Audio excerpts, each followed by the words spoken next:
తెలంగాణలో మున్సిపల్ ఎన్నికల పోలింగ్ ఉత్సాహంగా సాగుతోంది. గడిచిన 2 గంటల్లో కూడా పోలింగ్ కేంద్రాలకు ఓటర్లు పెద్ద సంఖ్యలోని బారులు తీరారు. రైట్, ఇక సంగారెడ్డి నుండి మా కరెస్పాండెంట్ క్రాంతి లైవ్ లో సిద్ధంగా ఉన్నారు, జాయిన్ అయ్యారు. వెరీ గుడ్ మార్నింగ్ క్రాంతి, ఏ విధంగా సాగుతోంది పోలింగ్? ఇప్పటికే కూడా అధికారులు ఇక్కడ ఎటువంటి ఏర్పాట్లు చేశారు? శివబిందు ఉమ్మడి మెదక్ జిల్లా వ్యాప్తంగా ప్రశాంతమైన వాతావరణంలో పోలింగ్ ప్రక్రియ సాగుతోంది. ఉదయం 7 గంటలకే ఓటర్లు రావడం జరుగుతుంది. ఓటేసుకోవడానికి పోలింగ్ కేంద్రాలకు వచ్చారు. అయితే ఒక్కొక్కరుగా వస్తున్నారు. మనం ఎక్కడ చూసినా పెద్ద క్యూ లైన్లు ఉన్నట్టయితే కనిపించలేదు. ఎందుకంటే ఇది బ్యాలెట్ ఫార్మాట్ లో జరగడంతో పేపర్ మీద జరుగుతుంది కాబట్టి మొత్తానికి ప్రతి పోలింగ్ స్టేషన్ లో కూడా 800 మందికి అంటే ఎక్కువ ఉండకుండా జాగ్రత్తలు పడ్డారు.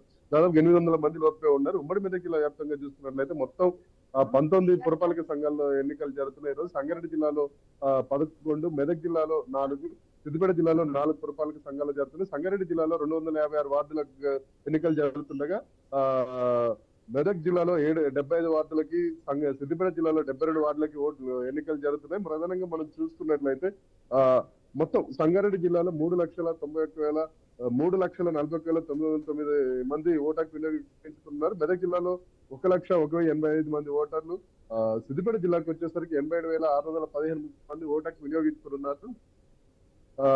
ప్రధానంగా మనం చూసుకున్నట్లయితే మొత్తం ఉమ్మడి మెదక్ జిల్లా వ్యాప్తంగా 19 మున్సిపాలిటీలో ఈ రోజు ఎన్నికలు జరుగుతుండగా అందులో 6 మున్సిపాలిటీలు కొత్త, 6 కూడా మొత్తం సంగారెడ్డి జిల్లాలో ఉన్నాయి. మనం జిన్నారం, గడ్డపోతారం, ఇంద్రేశం, గుమ్మడిదల, ఇస్నాపూర్, కోహిరి ఇవన్నీ కూడా 6 మున్సిపాలిటీలు ఈసారి మొదటిసారి ఎన్నికలు జరుగుతున్నాయి. మొత్తానికి ఎక్కడ కూడా ఎలాంటి అవాంఛనీయ సంఘటనలు జరగకుండా మొత్తం అధికారులు కట్టుదిట్టమైన చర్యలు చేపట్టారు. అభ్యర్థులు కూడా తమ ఇన్ని రోజులు చేసిన ప్రచారాన్ని మొత్తం ఓట్ల రూపంలో తమ ఖాతాలో వేసుకునేందుకు ఇప్పుడు ఓటర్లని ప్రసన్నం చేసుకునే ప్రయత్నాలు చేస్తూనే ఉన్నారు.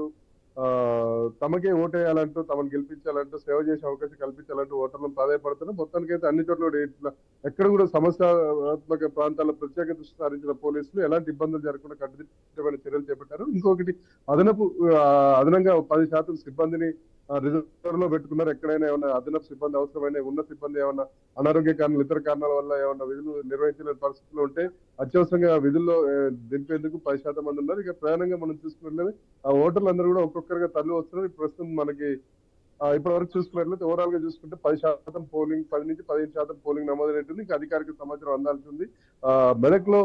మెదక్ కలెక్టర్ రాహుల్ రాజ్ దంపతులు వాళ్ళు క్యూ లైన్ లో నిలబడి తమ ఓటాకు వినియోగించుకున్నారు. ఎక్కడికెక్కడ ప్రముఖులు కూడా వచ్చి తమ ఓటాకు వినియోగించుకుంటున్నారు. ఇక ప్రధానంగా మనం చూసుకున్నట్లయితే దుబ్బాకలో ఆశా వర్కర్లు ఆందోళనకు దిగారు.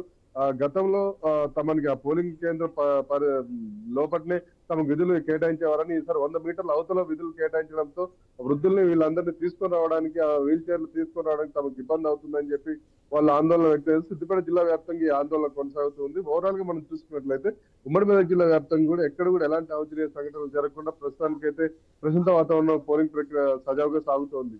ఇది మెదక్ జిల్లాలో ఉన్న పరిస్థితి. Right, thank you Kranti.